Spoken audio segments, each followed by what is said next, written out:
Good afternoon students. Physical education में आज हम chapter 6 test and measurement in sports इसके बारे में पढ़ेंगे। ये चैप्टर अपने आप में काफ़ी महत्वपूर्ण है। इसमें जो मेन एग्ज़ाम है उसमें से कई क्वेश्चन ज़रूर पूछे जाते हैं। सबसे पहले हम बात करेंगे टेस्ट एंड मेजरमेंट है क्या। देखिए, जो सिखाया गया है उसको जांचना। तो सिखाया क्लास में भी जाता है, सिखाया ग्राउंड में भी जाता है, अनेक फील्ड हैं जहां सभी जगह सिखाया जाता है। तो वो सिखाया हुआ कैसा है, बच्चे ने कितना सीखा, उसको मेजर करना होता है। तो सबसे पहले हम बात करेंगे टेस्ट। टेस्ट है एक ऐसा स्किल जिसके बारे में बच्चे ने कितना सीखा। जैसे क्लास में टीचर ने चैप्टर पढ़ाया, तो चैप्टर पढ़ाने के बाद टीचर क्वेश्चन आंसर देता है लिखने के लिए, फिर लर्न करने के लिए बोलता है और बोलता है कि कल आपका टेस्ट है। तो आपने कितना सीखा टीचर जांचता है। अब जो कमी रह गई उसको दूर करता है। अब बात करेंगे मेजरमेंट की। मेजरमेंट यानी मापतोल।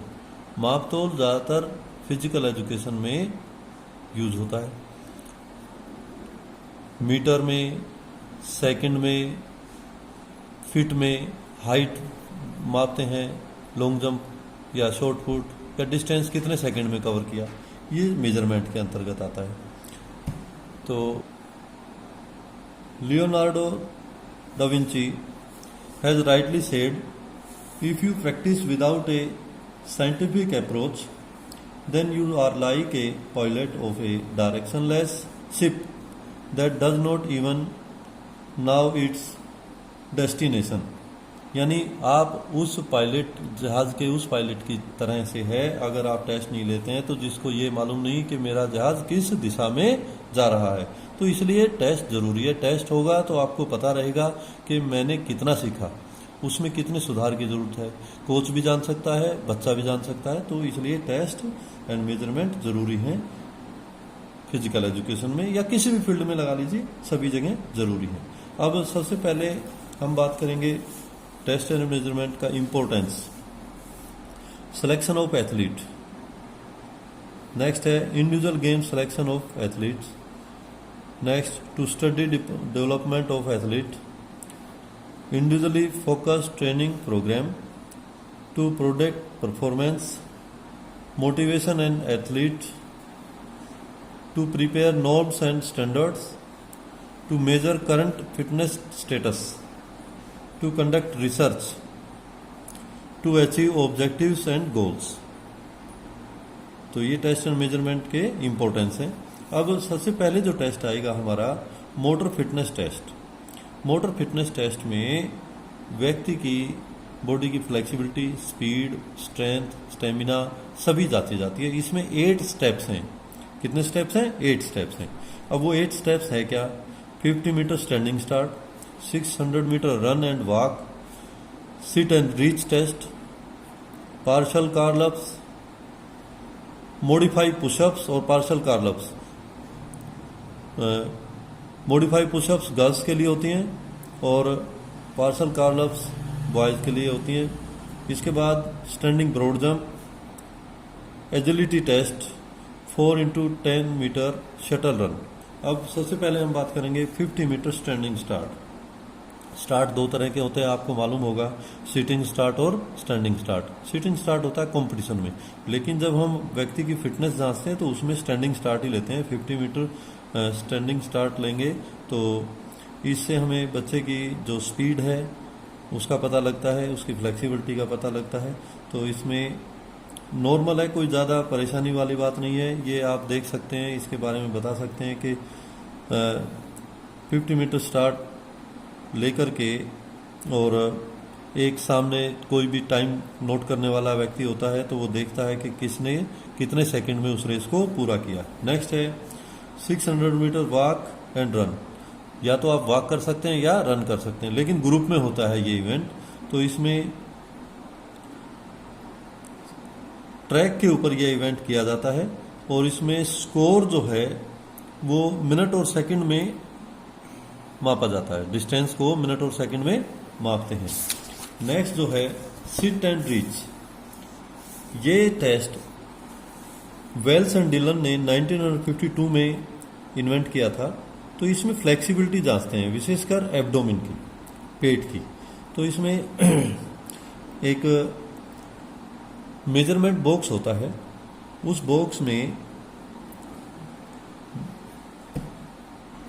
बॉक्स में हम बैठ करके पैरों को लंबा करके, और पैर उस बॉक्स के अंदर खाली स्पेस होता है उसमें डाल दिए जाते हैं पैर, और फिर हाथों से आगे पॉइंट लगा होता है, उस पॉइंट को आगे की तरफ पुश करना होता है, जिसमें स्केल लगा होता है। उस स्केल को हम जितना आगे तक धक्का देंगे वही हमारी फ्लेक्सिबिलिटी काउंट कर ली जाती है।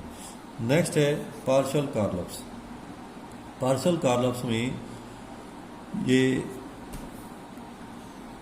कार्लप्स में जैसे सिटअप्स लगाते हैं, इसी तरह से पोजीशन लेकर के बैठता है बच्चा, और उसके पैर जहां बेंड करके रखते हैं उससे 18 इंच आगे तक एक टेप लगा दी जाती है या मार्क कर दिया जाता है।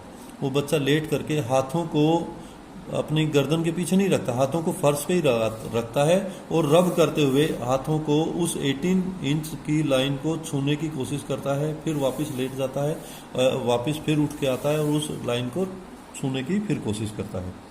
तो ये पार्शियल कार्लप्स की एक्टिविटी है। नेक्स्ट है 5th नंबर पुशअप टेस्ट। ये पुशअप टेस्ट बॉयज़ के लिए होता है।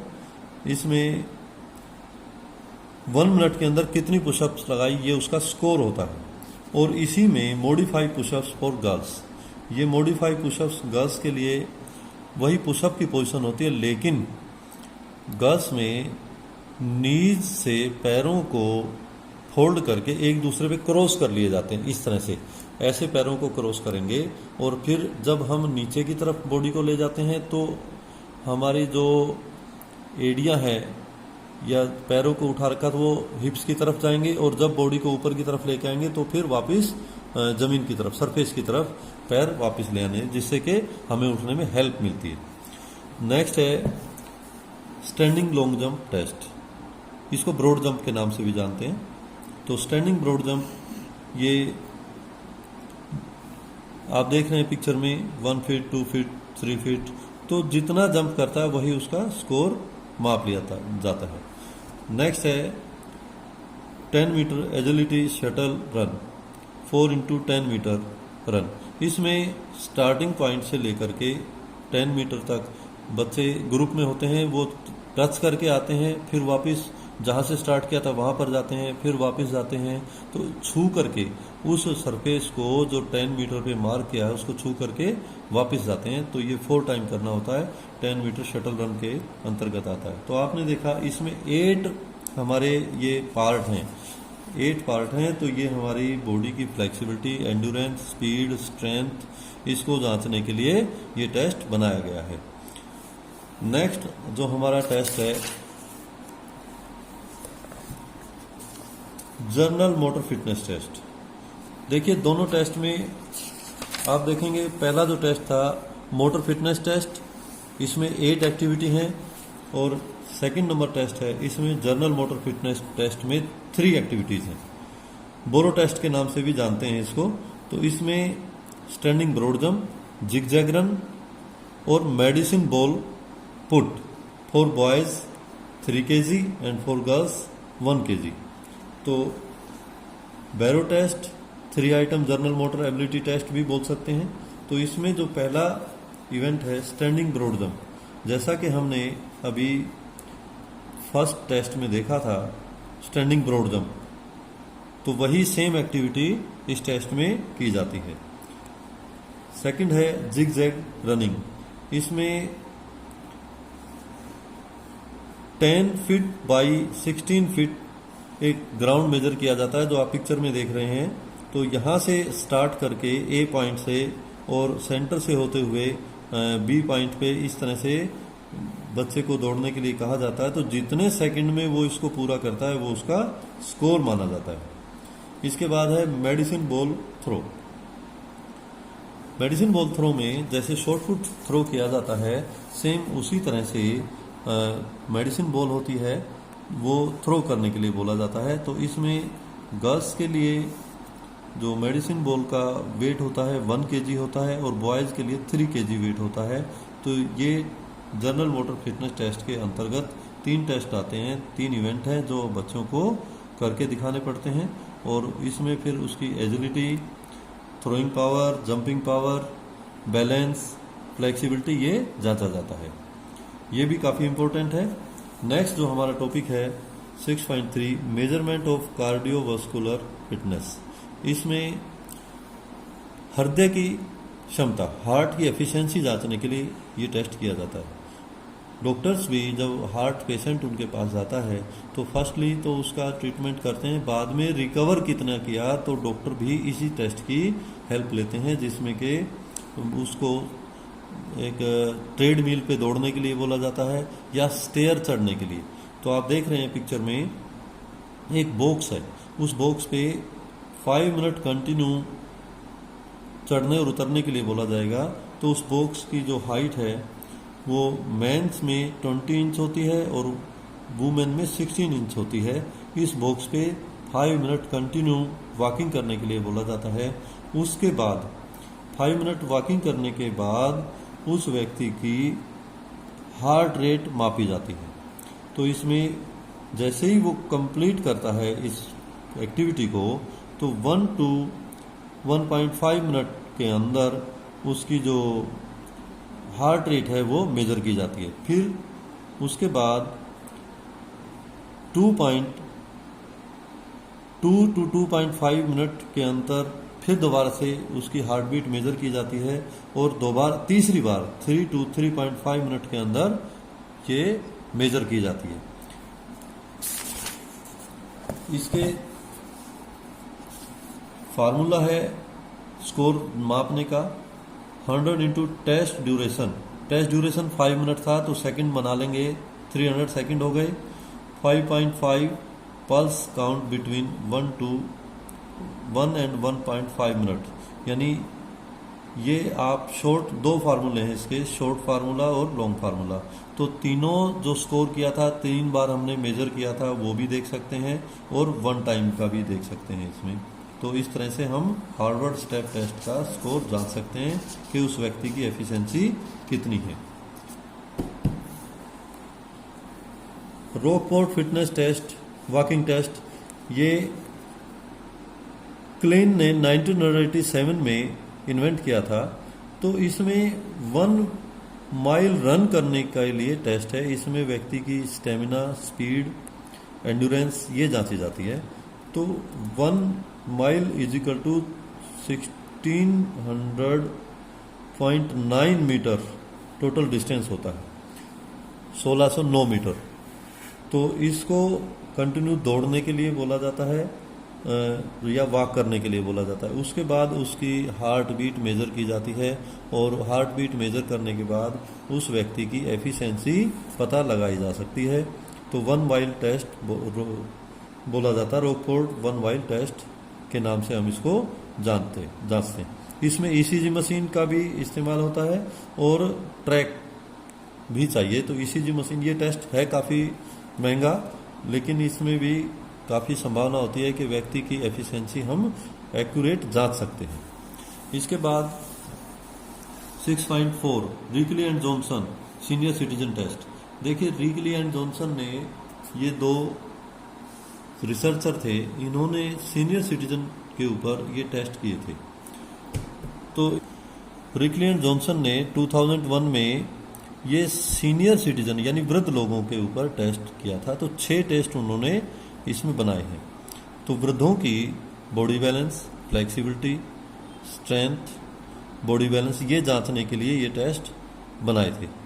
तो मैं आपको बताना चाहूँगा कि ये टेस्ट में से कोई 2 टेस्ट ज़रूर फाइनल एग्ज़ाम में आते हैं और अपना प्रैक्टिकल में भी पूछे जा सकते हैं।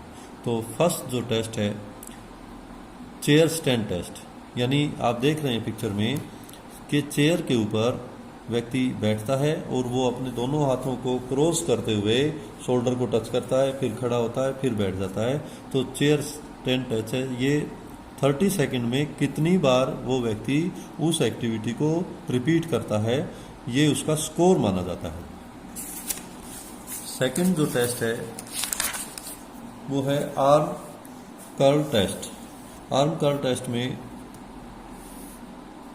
ये सीनियर सिटीजन टेस्ट के अंतर्गत डंबल्स को उठाना होता है। मेंस में 8 पाउंड का डंबल होता है और वुमेन में 5 पाउंड का डंबल होता है। उसको चेयर पे बैठ के, जैसा कि हम पिक्चर में देख रहे हैं, उठाने के लिए बोला जाता है। तो इसमें 30 सेकंड के अंदर जितनी बार उस व्यक्ति ने आसानी पूर्वक, सुविधा पूर्वक, इजी वे में किया है, वो उसका स्कोर माना जाता है। तो ये हमारा आर्म कर्ल अप टेस्ट के अंतर्गत आता है। थर्ड है chair sit and reach test. ये भी सीनियर सिटीजन के ऊपर ही टेस्ट इन्वेंट किया था। तो इसमें आप देख रहे हैं कि पिक्चर में चेयर के ऊपर बैठ के व्यक्ति अपने टो को टच करता है। टो को टच करता है तो वो जितना इजी वे में करेगा, अब टो को टच करने के बाद उसकी फिंगर टो से आगे जितनी निकलती है, मान लीजिए 5 सेंटीमीटर निकली आगे, तो वो 5 उसका स्कोर होगा। अगर टच ही किया है तो वो नॉर्मल है। जैसे जैसे अगर वो टो से आगे अपनी फिंगर को आगे निकालता है, वो उसके स्कोर के अंदर काउंट की जाती है। फोर्थ है back stretch for upper body flexibility.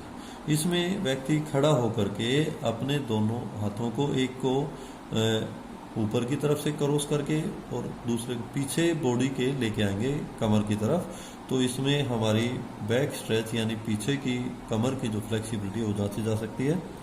तो इजी वे में कितना कर सकते हैं, हाथ टच हो जाते हैं तो उसका 10 में से 10 स्कोर माना जाएगा। जितना गैप रह जाता है वही उसका माइनस में जाएगा, और अगर क्रॉस हो जाती है उंगलियां तो वही उसका स्कोर पॉजिटिव माना जाता है, प्लस में माना जाता है। फिफ्थ जो टेस्ट है 8 feet up and go test for agility. इसमें एक चेयर पे व्यक्ति को बैठा दिया जाता है और 8 फीट आगे कोन रख दिया जाता है। कोन के जब गो बोला जाएगा तो वो व्यक्ति उठ करके उस कोन के साथ से टर्न लेके वापस चेयर पे आके बैठेगा। ये रिपीट करेगा 2 बार। जितने सेकंड में उसने ये एक्टिविटी की, ये उसका स्कोर माना जाता है। तो इसमें बॉडी बैलेंस आता जाता है कि उसके कदमों में कोई लड़खड़ाहट तो नहीं है, संतुलित है कदम, आकर के बैठता है, फिर खड़ा होता है, फिर चलता है, टर्न लेता है। तो उस व्यक्ति की संतुलन, फ्लेक्सिबिलिटी, बॉडी बैलेंस ये जांचा जाता है। नेक्स्ट जो टेस्ट है 6 मिनट वॉक टेस्ट। इसमें 6 मिनट चलने के लिए बोला जाता है। तो आप देख रहे हैं ये एक डायग्राम बनाया हुआ है। इसमें हर 5 मीटर पे निशान लगाए हुए हैं, तो हर 5 यार्ड पे। तो उसको जैसे ही चलने के लिए बोला जाता है तो वो व्यक्ति कंटिन्यू उन पे वॉक करता रहेगा, और जैसे ही उसको स्टॉप के लिए बोला जाएगा तो 6 मिनट में जितना डिस्टेंस उसने कवर किया वो उसका स्कोर मान लिया जाता है। 6 मिनट नाम से ही देखिए पता लग रहा है 6 मिनट वॉक टेस्ट। तो 6 मिनट उसको उस पे चलने के लिए, मार्क जो किया है उस पे चलने के लिए बोला जाएगा। तो जितने सेकंड में उसने वो कवर किया वो उसका स्कोर माना जाएगा। तो मैं आपको फिर बताना चाहूँगा कि सीनियर सिटीजन टेस्ट और general motor ability test, motor fitness test, ये तीनों टेस्ट हमारे काफ़ी इम्पोर्टेंट हैं। तो आज के लिए इतना ही। नेक्स्ट वीडियो में आपको नेक्स्ट क्लास में क्वेश्चंस भेज दिए जाएंगे, वो आप अपनी फेयर नोटबुक में कर लेंगे। Okay, thank you.